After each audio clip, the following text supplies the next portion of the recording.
and now we'll get on to the program. So 160 years ago, 1865, only 14 years after Grundy County was formed, the Civil War had ended April 6th. President Lincoln was assassinated just 8 days later on April 14th.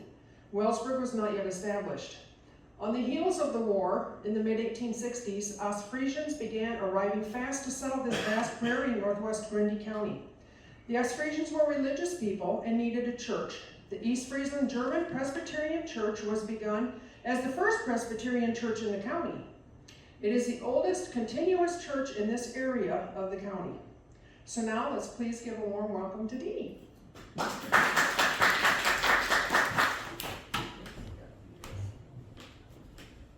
Thank you for coming, and thank you for your interest in East Friesland Church. In 2015, as we were getting ready to celebrate 150 years, I started doing research in the church records, going through the elders' records, membership lists, baptisms. I found many in different places. So I did a comprehensive list, and I have that in my book, and also on the walls in the basement there. During our 160 years, we've had 10 full-time ministers, 3 student pastors, 12 sons of East Friesland entered the ministry, and 6 interim pastors. During the past 160 years, we've had approximately 1,025 burials, but that's not real accurate. They tell me right north of the church there are burials that were not written down or not documented any place. Then 284 marriages, membership of about 1,800. The elder number was very high, and I finally realized that if they had a 3-year term, their name was put in 3 years in a row. So that made the numbers higher. And at one time, in the early years of the church, if you became an elder, you were an elder for life unless you resigned for health reasons only. We had approximately 175 deacons through the years. I had to write everything down or I'd forget it.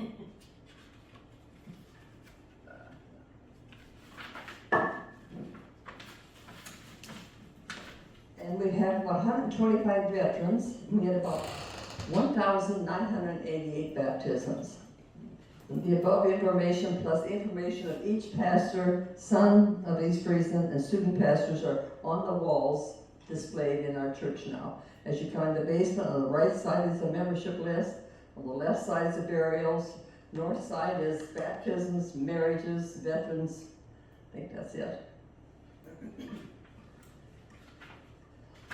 In 1850 to 1860, the area from Wellsburg to Applington and west through Grundy, Butler, Hardin, Franklin, Hamilton, and Wright County was heavily populated with Ostfriesen descent people. They left a few Dutch in too, they said. But that was the largest settlement of German people in Iowa.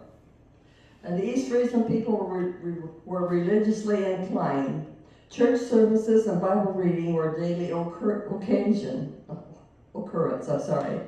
Their families back in the homeland, no matter how big the village, had a little stone church and a pastor, and they had a parsonage for the pastor. But in our area, there were small and disorderly worship services. However, the East Friesland people wouldn't attend those. They would spend Sundays at home instead of going to these services, or they visited neighbors and friends. Now the next part I quote right from our records. In 1863 and 1864, after 2 years with no worship services and instruction for their children, the concern was great with the East Friesans about the wildness taking over their settlement. The neglect of spiritual needs became worse and worse. Prayers were sent up to God from the quiet of the land, and they felt they'd been heard, as Professor Andre van Vliet of the German Theological School of the Northwest at Dubuque, Iowa, which is now known as the Dubuque Seminary, heard the spiritual wants of our countrymen. He came and preached to them several times. Then he sent 2 East Friesland students to preach, Edie Minders and John Aarons. One set worked on the north side of Beaver Creek and the other on the south side. The Beaver Creek was a natural boundary at that time because it rained a lot, You couldn't get across either way. After both candidates had worked for a time, the desire for an ordered congregational life was put forward.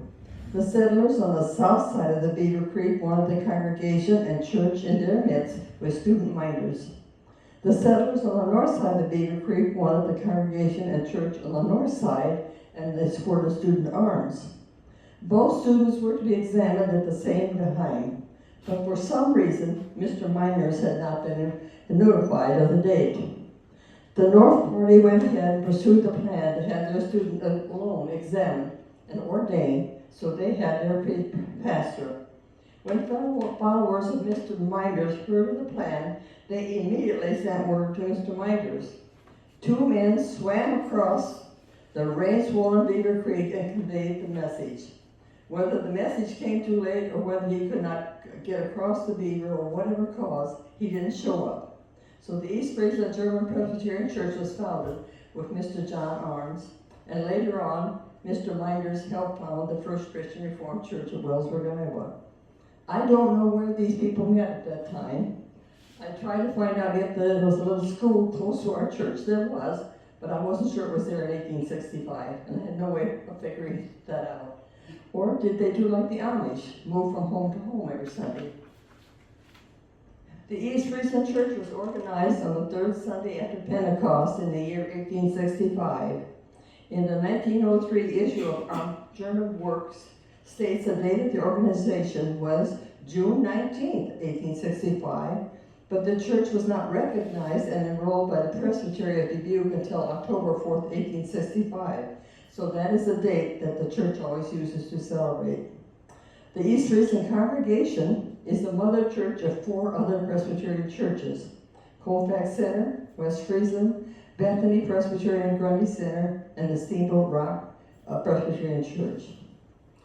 And I tried to bring in things that happened outside of Iowa at the same time. But in 1864, Congress authorized a 2-cent piece, but it had to have the motto on it, "In God We Trust." Then in 1865, they were told, from now on, you put "In God We Trust" on all our coins.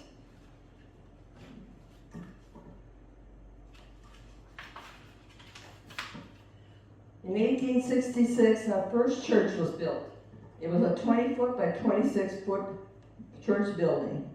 It was built by Johannes and Ben Riekenaugh, their relatives of Harlan's.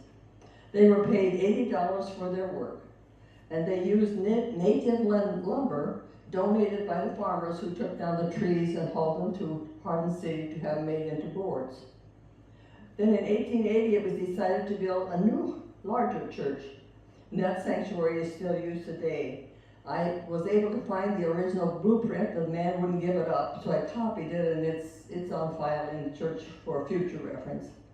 But in the fall of 1880, the entire cost of the new church, which was $4,032.43, had been met by free will offerings of the people, and they were debt-free, and they were happy. Then in 1882, the trustees were instructed to try to collect enough money for a church bell. Sessions meetings were held on Sunday mornings after morning worship, and if you wanted to join church, you met with the session that morning. Sometimes they put your name in the book, and sometimes they didn't. So that was done inadvertently, I'm sure. And you did not leave the church and go to another church unless you were given your dismissal papers. In 1890, the money for the pastor's salary was $755.75, and it was all paid. What a difference in salaries today. In 1892, a contract was signed to have a well dug. $1 per foot for the first 50 feet, 25 cents for each additional 10 feet, and it is to furnish plenty of water, and if it didn't furnish plenty of water, they didn't get paid. I thought that was interesting, he put that in there. It was underlined, no pay.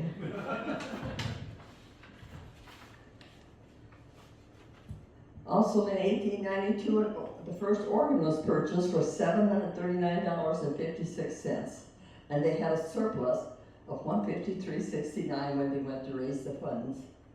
Organists were paid $15 a year, and the organ puppers were hired for $10 a year. Congregational singing was to be in both German and Dutch. They may have one song in German and one in Dutch. And after a few years, it was settled somehow or another. They went to just the German then. During Reverend Schmidt's time, that was 1886 to 1906, 244 new members were added, 523 adult and children were baptized, and the congregation contributed $11,000 toward missions. In 1906, this was the last year that Reverend Schmidt was there, the membership was 198, but they had large and regular attendance on Sunday mornings of about 350 people. So they must have come from all over. Sunday school enrollment was 160 with regular attendance of 125, and they met on Sunday afternoons at 2 o'clock instead of Sunday mornings. So they had worship in the morning, came back in the afternoon, and had their Sunday school. Okay. Now I think I will start with a presentation, my timeline that I put together. Okay, I started with the bottom, 1865, going up to 2015. This was the original old church, we think. And then this is our church today. The first charter members were listed not as Mr. and Mrs. They were listed like the man's name and his wife, or his Frau, they would say. Okay, this is Reverend Arns, a picture of him. And he was there just 3 years, I think he was there. And let's see, the land was secured in which the first church was built. But I also read that the land for the first church was given by the people who owned that, I think it was 160 acres here, and then the 40 next to it or something. But they donated 4 acres for the church. And as we said earlier, Abe Lincoln was president of the United States, and he was assassinated shortly after. Comparing prices back then to one of the other, I'm not sure which year it was, 1864, the difference in prices then already. We discovered we had a Civil War veteran in our cemetery. Someone had access to the Civil War records and told me about it, told me which lot it was.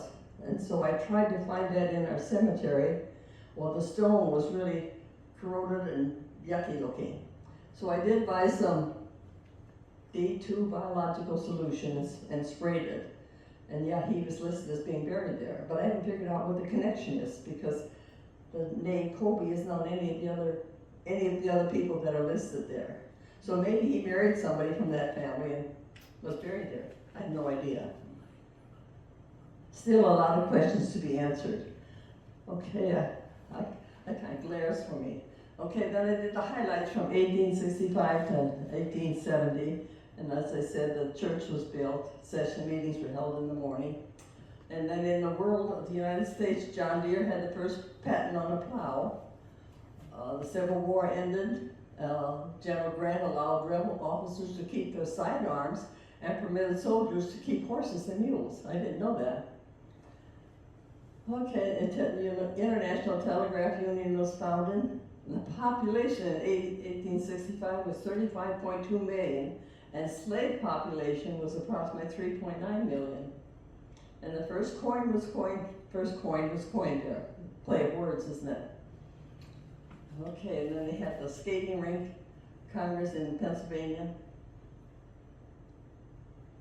And then Reverend John Bonglass was our second pastor. He was ordained, was there several years. He was a tailor by trade. He also sold Bibles before he went into the ministry. And that's his wife and he, so.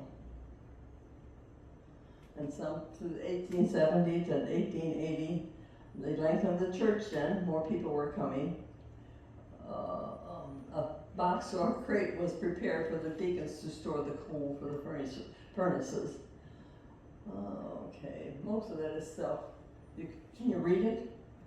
Or can you see it or can't read it? Okay. See, and it still was, in 1877, they were still singing in Dutch and German until January of 1878. And then a fence was supposed to be built on both sides of the road for the horses. And highlights in the United States was the first professional baseball association was organized. Economic depression, as over 5,000 companies went out of business.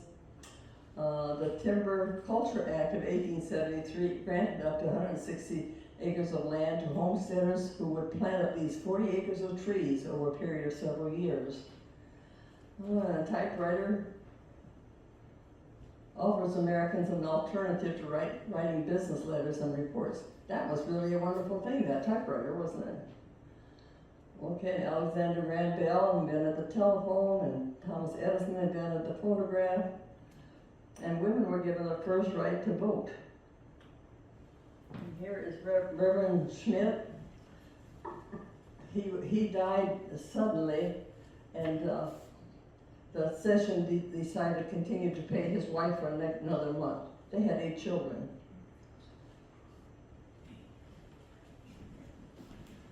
Here was the Sunday school picnic. The one in the guy in the black top coat and top hat is supposedly Reverend Schmidt. This was their house after one snowstorm. I know it's not a very good picture. And then here's an early picture of the church, and it looks like the Coles crate is in front there. Okay, in 1880 it was decided to build a new church where the old one was. The total amount was and I told you that before, I think. And then the interesting thing was that if they had any money left over, they're supposed to build an outhouse or a privy. I wonder what the people did before that. Okay, and they're supposed to lengthen the fences at the west end for tying up horses. And this lady was appointed church warden. She was expected to mow the church yard twice in the summer, keep the grass away from the church wall, open the shutters, scrub the church a week before Pentecost, keep the walks clear of grass and snow, and her salary was $50 a year.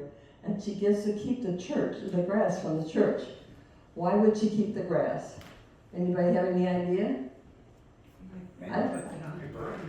Would they burn it? They surely didn't think about mulching then, did they? I wouldn't think so anyway, so, okay. And then they decided to enlarge the parsonage that summer too. Here is the 1884 German township plat from the map. Here is where our church was. And there's a school there at that time, but I don't know if it was there before 1865.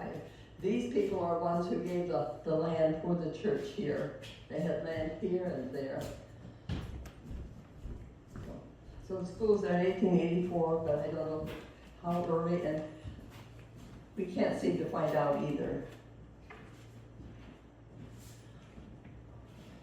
Okay, in 1887, to incorporate, the name should remain East Friesland Church. And if the people didn't use their horse stalls, or they were supposed to take them down, and the church was to be painted twice on the outside. The session heard and approved and recommended a constitution prepared by Reverend Smith for our East Friesland East Branch Sabbath School, and appointed Reverend Schmidt and Elder Jansen to visit said school and see that matters are properly arranged. After looking into that, it was kind of said that they had Sunday school in the school, and the church had Sunday school, and that was considered the East Branch then.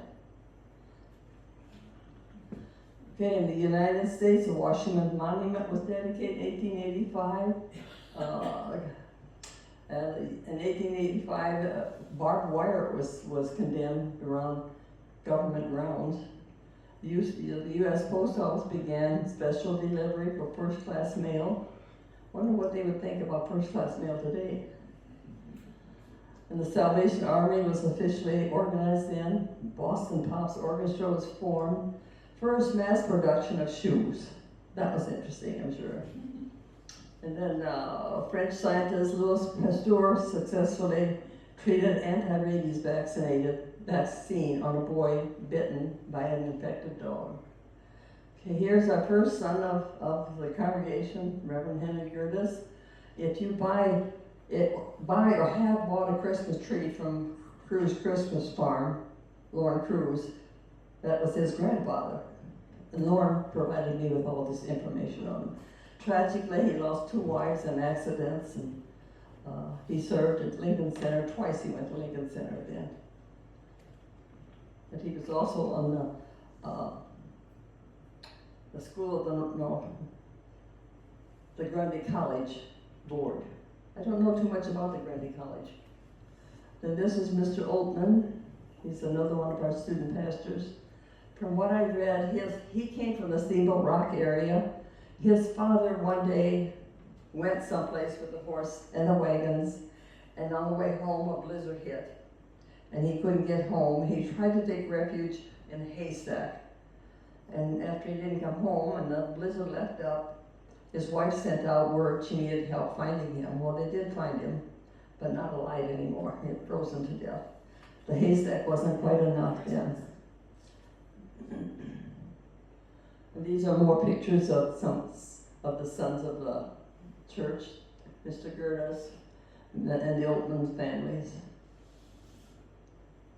Highlights. We were supposed to have communion every second Sabbath of the second Sabbath in every quarter of the year. The trustees were making a fence east end of the churchyard to the west to provide water. Trusts to make a fence from the east end of the church to the west, and to provide water for the parsonage at that time. And they were collecting money for a new organ at the same time. The organ committee income was $893, and organ expense was $739. And the organists were given $15 a year. Okay, then again, Mr. Altman and Mr. Gerdes were recommended to be received under the care of Presbytery. I don't know what that meant. If that meant that they provided financial help for them, or if they prayed for them, for their schooling and their knowledge. I'm kind of standing on the right side, it kind of glares to me. Go on the other side. Yeah. And they put new benches in the church at the time if enough money comes in. And here another man was recommended for the theological school in Dubuque. And then in 1899, they insured the church property for $60,000 against wind, fire, and lightning with farmers insurance for a period of 5 years. And then in the United States, a newspaper reporter went around the world in 72 days. Ellis Island opens in New York City, and the first 12 million immigrants passed through the door seeking a better life in America. And the first gasoline-powered automobile was built. Ferris wheel was introduced at the World's Fair. And the economic depression, which began the previous year, leaves 1 in 5 American workers without a job. And then they sold their first commercial auto. And then 2 months later, New York motorist Henry Wells hit a bicyclist with his automobile, and this was the nation's first accident. This is Reverend Aoki. Many of you know Harold Lindeman. This was his grandfather, and they said when he preached, he pounded on that pew. You didn't stay asleep. And I'm not sure if it was during this time or before that offering was taken with these baskets. The ushers would pass them around. But before that, the baskets did not have a bottom in it. They had a cloth bag with a bell on it. And if it came to you and you were sleeping when they were taking offering, they rang the bell.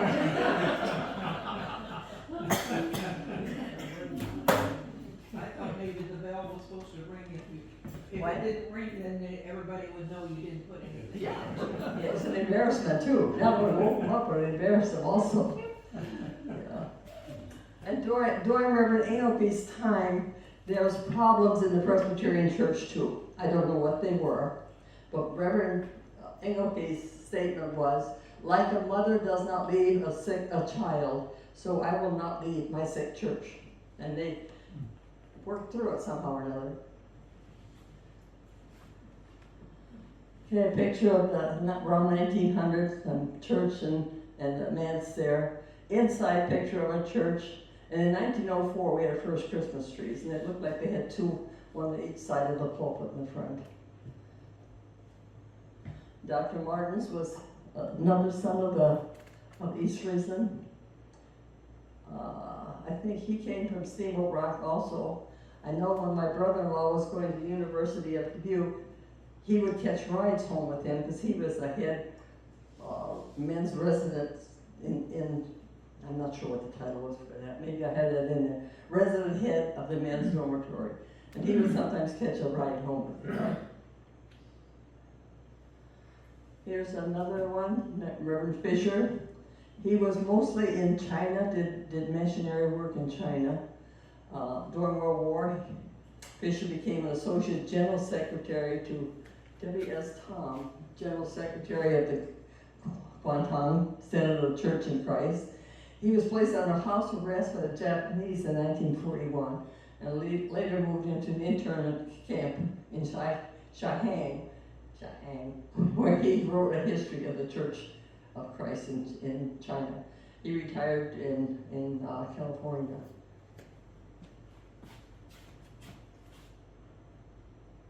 And highlights, another young man was recommended for the theological school, Mr. Frederick Bebbing. I couldn't find out too much about him. Okay, the clerk of session was ordered to serve the following citation to a member. In the name of the Presbyterian Church of the United States of America, you are hereby cited to appear on September 15, 1900 at our church at 2 o'clock to give answers before our session of the following charge and specifications. Charge, breach of covenant obligation to the church, specifically habitually absent from the regular preaching services of the church except for 2 funerals. They really used that back then in those days. There was another case where someone was called because he was caught leaving the saloon inaccurately and spitting on the ground, and they called him. I'm not sure what their punishment ended up being. And that they used Matthew 18 and several verses from that for that to Okay, another man was recommended in 1900 for the theological school, and then the trustees bought more land for the cemetery, and the new songbooks were bought for the congregation. They used the first Sunday in 1902, and this was 1903 where they said next Christmas they hoped to have a Christmas tree. All communion takers were as candidates for elders, but also before it said all elders were supposed to be taken from the male communicants. The trustees were to build an addition to the north side of the parsonage, as high as the parsonage and with a porch on the east side. And then they had to decide whether they wanted a stove or a furnace in the church. 17 voted for a heating stove and 6 for a furnace. So they, even though it seemed like their membership was probably big, they didn't have any voting for something like as important as this. And then Reverend Schmidt died unexpectedly. And then Reverend Aoki was given the call, and he was to be paid $800 per year in 2 installments to be paid in cash. Also furnished the parsonage, the stalls, the garden, pasture land, hay land, and free use of the cropland belonging to the church. And then he was installed in October of 1906.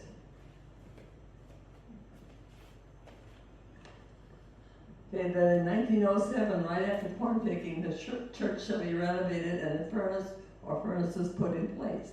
And I thought the previous thing said heating stove, and now it says furnaces. And then the three men that were from the church who were ordained in the ministry, they were released as members of the General Assembly. And then the head tax then was 25 cents per person a year. And in the United States, Carrie Nation begins a crusade against alcohol using an axe to demolish the interiors of saloons. Congress made free mail delivery to rural residents a permanent part of the United States Postal Service. And in 1903, the Wright brothers fly their first airplane, the Kitty Hawk in North Carolina. Okay, now Baron Swady was the next one of our sons of East Friesland. He came to America and he was able to read and write and speak English when he got here. He was a painter by trade.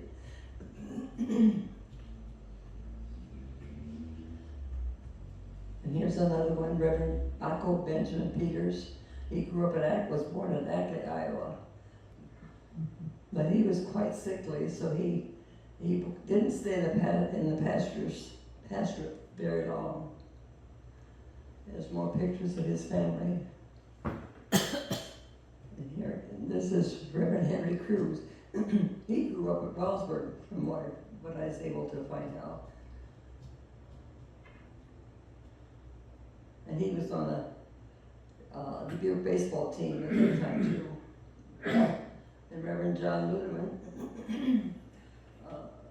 he was a son of the church also. He also was a superintendent of schools at Beeman, Iowa, in 1931 to 35. And he was a director at our bank in Wellsburg here at one time also, buried in Beeman, Iowa. Then here's Mr. Bedding. I could not find pictures of him. I did write the last church where he was a pastor, and they said they didn't have any pictures. Here is Reverend B.W. Lindeman. He also was from Ackley, Iowa. But it sounded like he didn't go to high school in Ackley. It said he had one term of education at State Normal School in Cedar Falls, now UNI. He was an academic student at the University of Dubuque. And the academy at that time was similar to high school. And then he went to the college there, to the seminary there. Here are some of the service people that were in 1910. 1910 to 1920. Some I didn't have pictures of, I couldn't find pictures. We put the word out, we'd like as many pictures as we could, and didn't get them. Okay, here again, the highlights were 1909, we had 4 elders, 3 deacons, 28 new members, 15 transferred, 4 died that year. Membership of 204. Children baptized was 18, Sunday school teachers and officers 150. And plans were made then to organize a young people's group.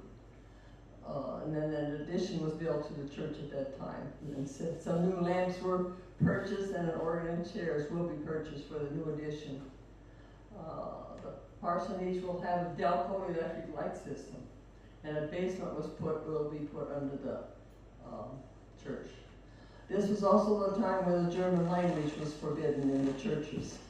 And it says, on behalf of the use of the German language, on May 23rd, the Governor Harding forbade the use of the German language in open meetings or places during the war. At first, we took the proclamation not very serious and kept on preaching German. On June 15th, all our church officials negotiated with the State Council of Defense. The results were that everything had to be in English, but right after the English, we could repeat the sermon in German language. Would you like to sit for 2 hours or 3 hours of sermon?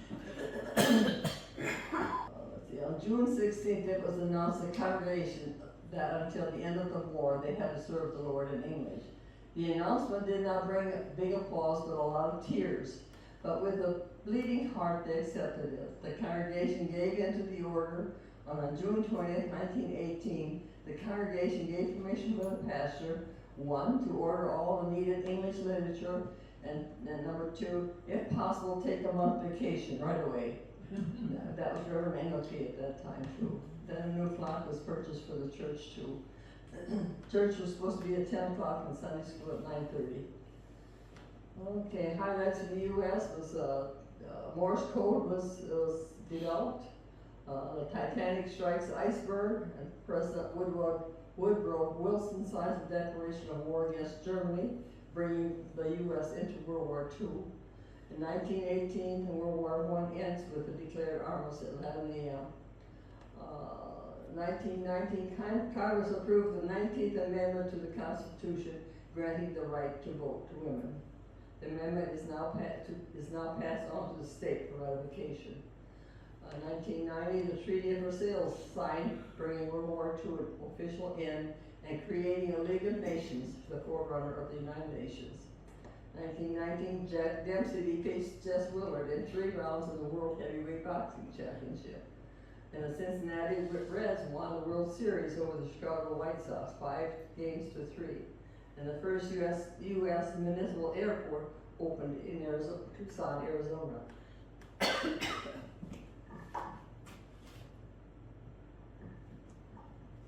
Noble Dye was one of our members who served during peacetime. And this was his Bible, New Testament that was given to him. His writing was in there. Here's Reverend Simpson. Reverend and Mrs. Simpson were the first ones in the new manse that was built at the church in 1950. And then they moved to South Dakota. When he retired, they moved to South Dakota. And he had a little note. Reverend Simpson got here July 3rd, 1938. He baptized Uncle Jasper's little boy first, and Anton Ullman was his first funeral, and Hilda Geiken was the first one he married. Thought that was interesting to find that little note in the records. Okay, beginning in the new year, the worship services shall be conducted in German and English every other Sunday, and that was in 1931. They were going to try and buy, in 1933, they wanted to buy 50 new copies of hymnals if they could get them for cost. Does that sound Ostfriesen? They want for cost? And then some of the music students used the piano organ to practice 2 or 3 hours a week for their lessons, which was costly. And these elders, the session appointed an elder to ask the father of these students to come to an agreement about the electrical power. And then 1938, Reverend Engelke resigned. And those who were going to fill his vacancy were paid $15 plus traveling expense. Then the call in 1938 was extended to Reverend Simpson. And church membership at that time was 209 to 149 in Sunday school. That really sounds great that there were so many cut back for Sunday school with membership like that. Okay, the nationwide, in 1934, Adolf Hitler became president of Germany. In 1936, France establishes the 40-hour work week. In 1939, Great Britain and France declared war on Germany, and the Second World War begins. Here's some more pictures of our church, the old church, a fairly new one. Reverend Simpson, Reverend and Mrs. Simpson began a Bible school program in the church. And they would have Bible school for 2 weeks. More pictures of the Sunday school catechism classes and the Presbyterian women. I couldn't identify all the kids, nor could some of my friends, so the ones I knew we added names to. 1940 to 1950, membership was 212, and Sunday school 166. And a collection on Christmas Eve, we're going to go to missions, and they were going to give membership certificates to new members. And they weren't going to, in 1942, they just decided not to have evening services anymore. And I'm assuming that was probably because of the gas rationing. And they kept the catechism classes on, even though gas rationing was coming. In 1944, church members was 230, and Sunday school pupils and teachers 178. And then a meeting was held for the women to organize a mission group in the church. And they decided to serve the communion through the entire church. Before that, they came to the front and sat in a circle and were served that way. And Reverend Simpson, of course, had to order more more plates and tray for communion. Okay, then they had a special rededication service in connection with the new entrance, redecorating and other improvements that were made to be held on Sunday afternoon in 1949. And then they had a free will offering for the churches in Europe. In 1943, in the spring, the food rationing program was set in motion. More ration books and tokens were issued to each American family, dedicating how much gasoline, tires, sugar, meat, silk, shoes, nylon one person could buy. And there were 8,000 rationing boards created to administer these things. The rest explains what the different gas stickers were for. A was for 4 gallons of fuel per week for non-essential car use. B, the green B ones with 8 gallons a week for deemed essential for war efforts. C was for physicians, ministers, mail carriers, and railroad workers. T stickers were for truckers for unlimited amounts of fuel. Rare X stickers were for members of Congress and other VIPs. War bonds and stamps were sold to provide war funds, and the American people also united through volunteerism. Communities joined together to hold scrap iron drives, and school children pasted savings stamps in bond books. I think probably many of you have seen the picture of during World War II in Wellsburg where they had brought the scrap iron where the post office is now, because there was even a doll hanging on the line that someone had donated for the war effort.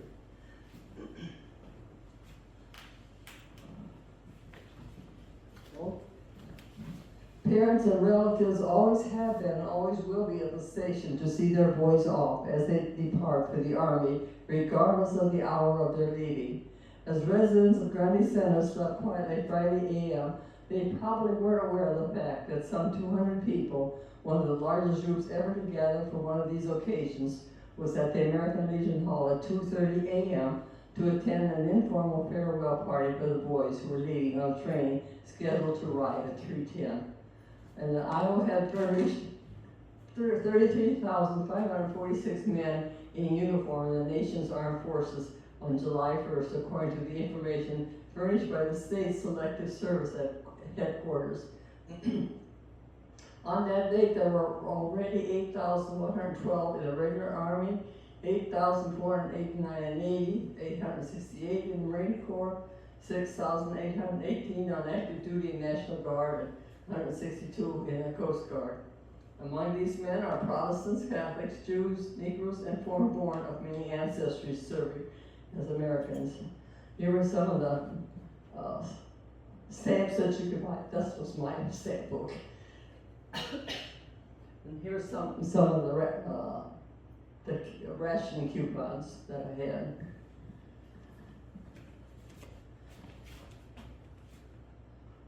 Here's some more World War II veterans of our church. We have one that went missing in action. He had a 4-year-old son at home, and I believe they buried him in France, but I can't be sure of that. I've often suggested that our cemetery have a little plaque in memory of him for his service to the country.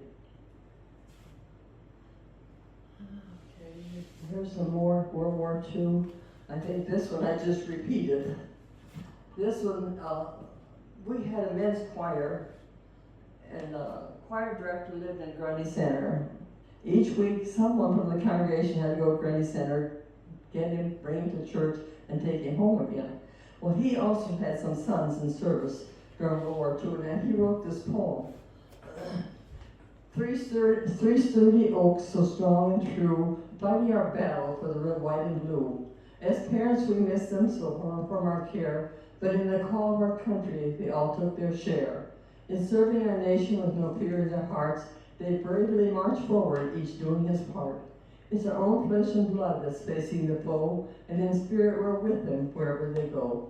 In prayers and in pleadings sent up to God's throne to protect them and keep them and bring them back home. God's eye is ever over them, the Father's tender care. His mighty arm will shield them on land or sea or air. His promises are with you, dear sons, and do not despair. So stay close to your Father, go with Him everywhere. We know your road is rough when sacrifice is won by you and many others for work that must be done. And when someday are stormy and doubts in you arise, remember that God's promise, there are rainbows in the sky. Back home, the folks are praying for God's protective care. When which He alone can give you, He is everywhere. That was kind of nice, written by him. Here's some more service people from 1950 to 1960.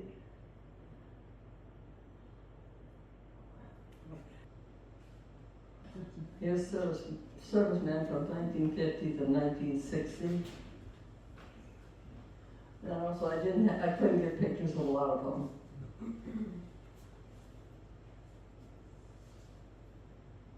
Highlights from the 50s and 60s.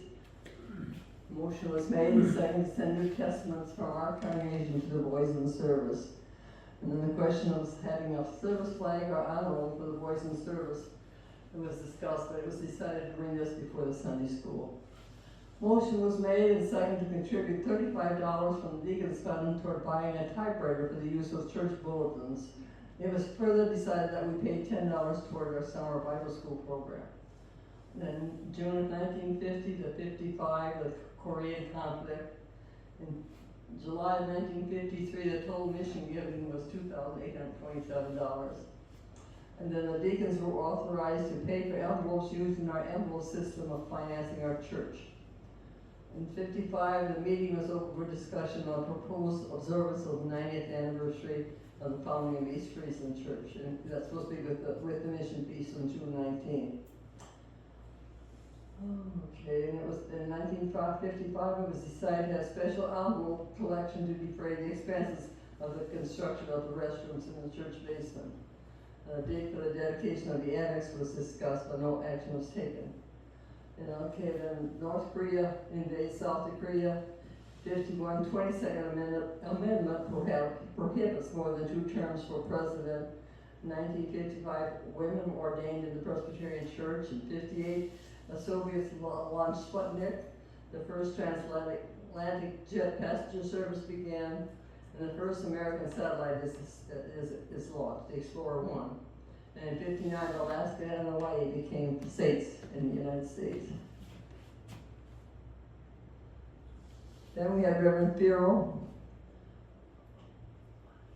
He came in 1963. He had graduated from Wellsburg College in Minneapolis. He left because of health reasons and moved to Florida, and they have both passed away since then.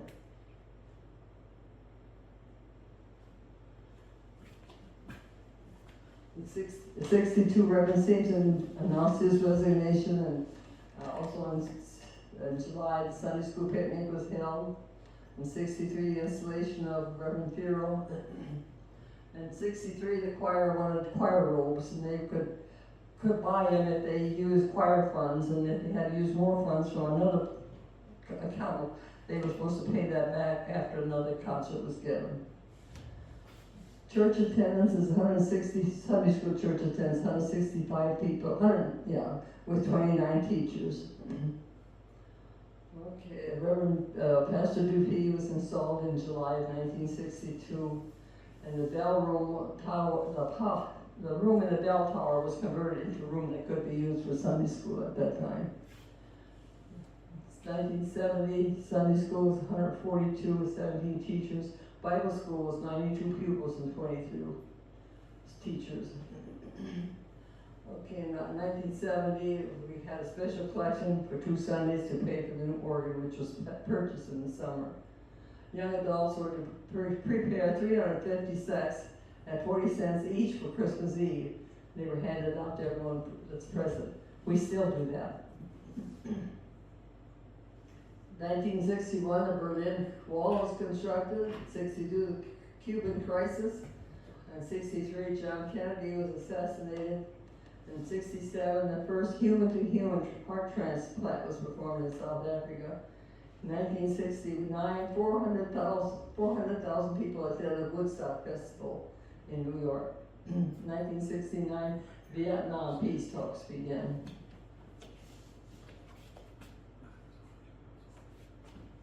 These were some moderators that we had during our times when pastor would leave and we would get new ones. I had pictures of Reverend Eagle and Reverend Miller, but the other ministers I couldn't find out too much about them, except for Don Martin and Bruce Bailey. Gerald Denai was another one of our sons of the East Friesland. Daryl died fell from a ladder. He was painting a barn, died after he fell from that.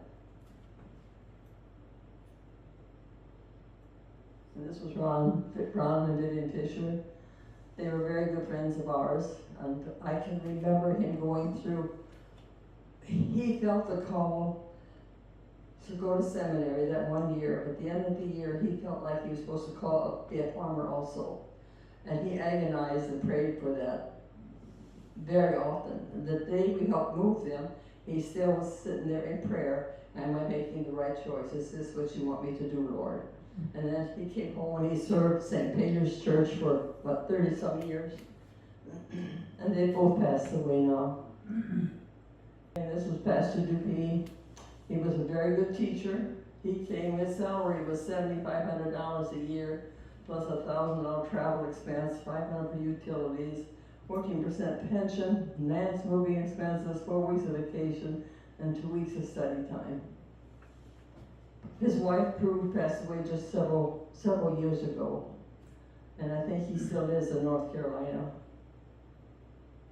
Then Don Martin became our supply pastor after Pastor Dupuy left.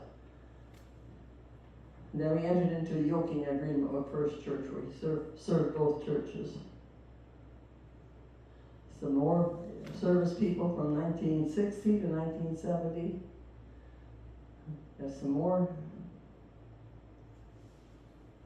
1970 to 1980. Catechism classes started on the second Saturday of the month at 1 o'clock. Warren used to say when he was younger, they had catechism in the morning and cleaned chicken houses in the afternoon. And in 71, trustees put a telephone in the church. And that same year, 102 students were enrolled in Vacation Bible School. And then in 71, they decided to have catechism on Thursday nights, January through March. Sunday school was supposed to be 9 o'clock and morning worship at 10. Christmas Eve program, someone wanted to change it. That it was to have the program, the children's program on another night, but it was voted down 101 to 13 to keep it on Christmas Eve. And then in 1973, we did a lot of remodeling, so we didn't have churches for several days. And then church time was changed to 10:30, morning worship at 9:30 in 73. For some reason, they voted to discontinue ringing the church bell previous to church service starting. I haven't figured out why that was. And then in 75, we put a flagpole up in front of the church. The Bethel Series Bible study classes were held. Very good class. Pastor Dupuy taught that, and it was a very good class. Okay, in 1978, they purchased new hymnals, voted 83 in favor and 19 opposed. And we had to have a hymnal committee do that. And then there was a discussion about building a new church in 1979. The questions was, one was build a new church, two remodel the present one. The vote results were 26 for a new church, remodeling 72, or do nothing, had 11 votes. So they did remodel after that time. Okay, and then 71, the constitutional amendment lowered the voting age to 18 years of age, and the Vietnam War ended in 1973, and President Nixon resigned.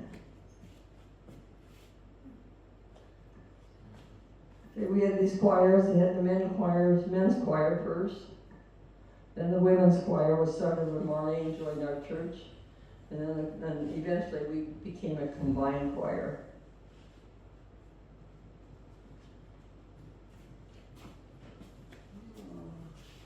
More discussion on changing of time of church in Sunday school.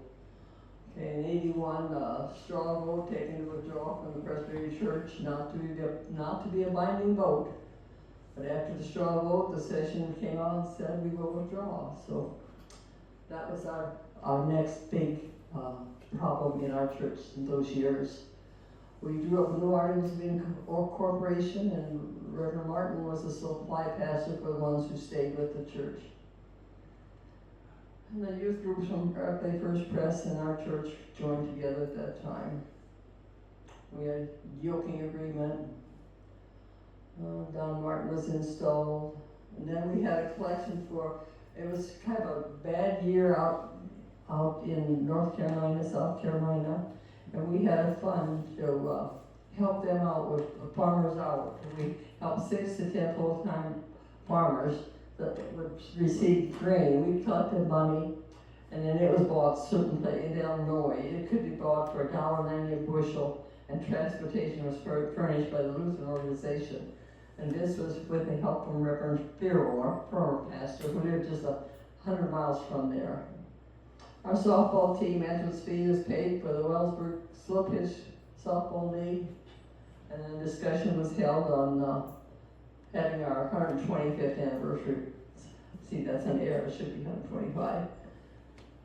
And then we also had the rest of our records translated from the German to the English. And the committee was appointed for the 125th.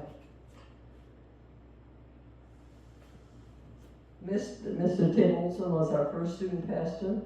He came from Windham, Minnesota. He attended the Theological Seminary. His base pay was $12,000, $2,500 utilities, $800 moving expense, and then he would preach every Sunday in our church. He had 3 children. I think his son still is a teacher in the Cedar Falls area. You know, he had Doug House and their sons. I'm not sure where they are now, but same type of situation. They would live in the manse and have a salary and preach every Sunday. And then we have Randy Russell was the third and the last one. And he came from Alaska, went back to Alaska, and is back in Iowa. But he also purchased a house in Eldora because he liked the Pine Lake area so well. Today we have Mr. Lynn Arns as our supply lay pastor. He was a postmaster in Ackley and felt called to preach the Word of God. He attended our the Presbyterian Lay Academy, and he is a commissioned lay pastor now. And he still lives in Ackley. So he has a son and a daughter, and I think they have 4 grandchildren now. Very nice man. After Randy Russell was a student pastor, we couldn't hire him directly as a full-time pastor. But a couple of years later we could, so in 2000 we called him. He became our full-time pastor for several years. Then in 2000, he only was there 3 years, and then he accepted a call back, going back to Alaska. Okay, wording on the cross and sanctuary was changed to say, I can do all things through Christ who strengthens me. And then Bruce Bailey became our interim pastor, or mentor to say for Lynn. And then in 2004, we will be observing our 140th anniversary. 2003, the war waged by the U.S. and Britain against Iraq began, and the U.S. Census estimate population of the U.S. reached 300 million. This was Bruce Bailey. He was a wonderful man to have as an interim pastor. He is retired from ministry now, lives in Steamboat Rock, but he has an illness of some kind. He lost his wife last year, but he has an illness of some kind and doesn't attend church too often, but when he does, he still wears a mask. But we really appreciate all the work he did for us during those hard times. This was our ruling elders and secretaries, organists, and all that. Our membership, all those that were membership at 2015 when we celebrated 150th. Then we have a picture of 1955 of our church congregation. Wonderful church we had. In 1965, the same type of thing. List of the members who were 50 years members of East Friesland in 2015. And I counted last night, I think 9 of those are deceased now, the 50 plus ones. The 25 plus ones, we have all of those, yeah. Here's just some of the people who members at that time. They were asked if they wanted a picture in the book, they should submit a picture. Not everybody did, but. Then and I didn't look up when this happened. We didn't use our manse anymore, and we decided we should get rid of it. Well, we couldn't sell it, but we finally sold it for $1. And it was moved west of Wellsburg, but I think it cost those people almost $80,000 to get it moved because of all the wiring that had to be moved. New entrance to our cemetery, and then an old picture of the cemetery, then a new one. Newspapers from the Grundy Register, how they covered our church history. I contacted him when it was our 150th, and he said to me, well, we only do Grundy County churches. And I said, we are in Grundy County, but you have an address, so he wouldn't cover it. That was the Grundy Register editor? Yeah, it was it, yeah, the Grundy Register editor. Oh, brother. Yeah. List of the organists and pianists through the years. Marlene, of course, many of you know Marlene, my late mother-in-law, and then Ramona Ficus did a lot of that.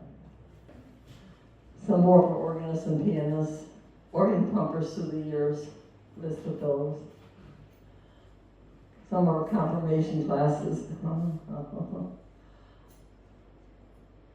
of my grandkids are in there.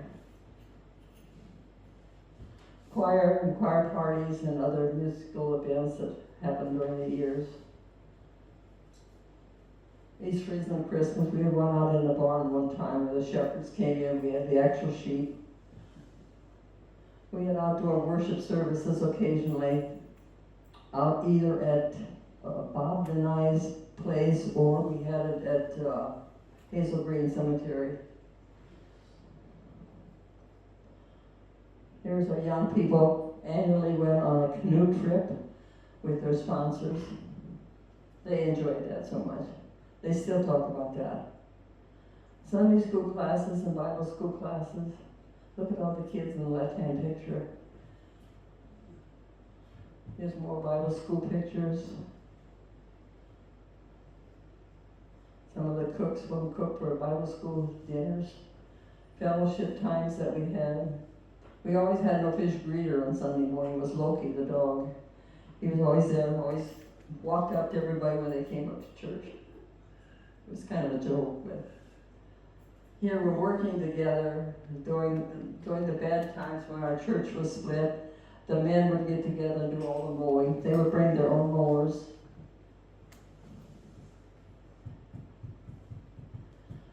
Missionary Guild ladies. And the Missionary Guild ladies made all the new banners for church.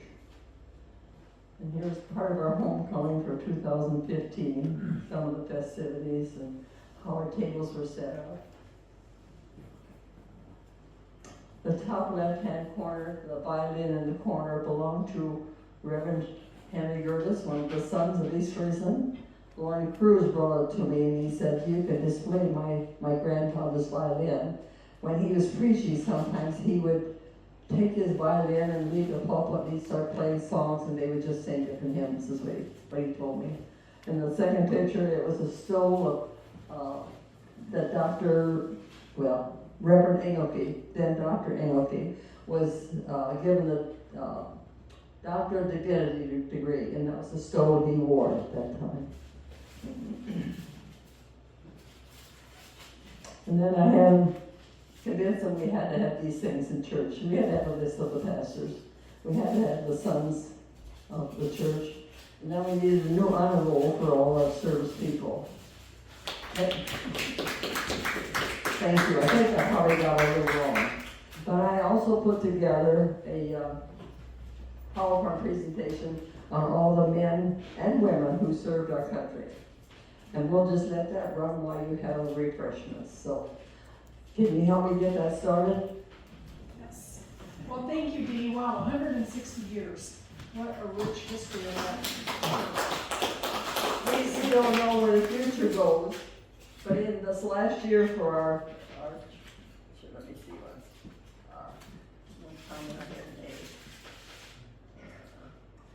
okay, we don't know what the future holds for any of our churches, but this year we've had in our church 3 infants baby baptized, infants baptized, 1 more scheduled when the parents decide either late this year or next year.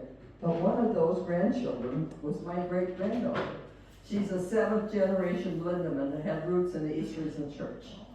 You know, and then we have 1 wedding planned for next year. I also have lots of memorabilia from our church that you can look through, browse through. So with that, I will close, Tammy. This time I'll close for good. Well, thanks, Steve. I just wanted to add one thing about the Presbyterian churches in the area. In 1898, Wellsburg, here in town, had a Presbyterian church that lasted for about 2 years. George Wells was very instrumental in organizing that church. All the churches in this area were German-speaking. George Wells wasn't a German, and a lot of his ranch hands were not German. So he helped establish a church here, but only lasted a couple of years. But they had their services in the old school building, which at that time was the wooden school that was across the street from where the museum is. So, but I think it was November of 1898 to like November or October of 1900. And there was a minister from, I think, the Gladbrook area or Hudson area, somewhere over there, that came up and he would preach every other Sunday. They just couldn't keep it going, so due to financial issues, they decided to close it in 1900. It's kind of interesting, because every other church in this area was German-speaking. So if you weren't German-speaking, I guess you could go, but you wouldn't understand very much. I would be in that boat. But at one time,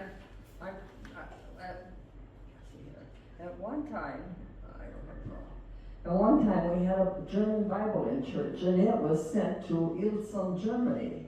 And I've never figured out why it was sent away, why we didn't keep it. It's interesting how Wellsburg history ends up in all corners of the world. It's very interesting. My great aunt, Hilda Ruder Lindemann, was, I think, the first female member of session at your church, and all of her older sisters criticized her for it. Yeah. They said it wasn't appropriate. It was, we laughed, exactly. We laughed at the old aunts and Hilda. And we had some preachers who did not want any women elders. And that was part of our split back in the 80s too. Yeah. So, and then he didn't want women teaching boys over 12 years of age, and he had a lot of things that he didn't want done. He also marched, when he went to Walmart with his 4 kids, they marched to cadence going into the Walmart. 1, 2, 3. Yeah. It says a lot. Any other questions for Dee?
Thank you.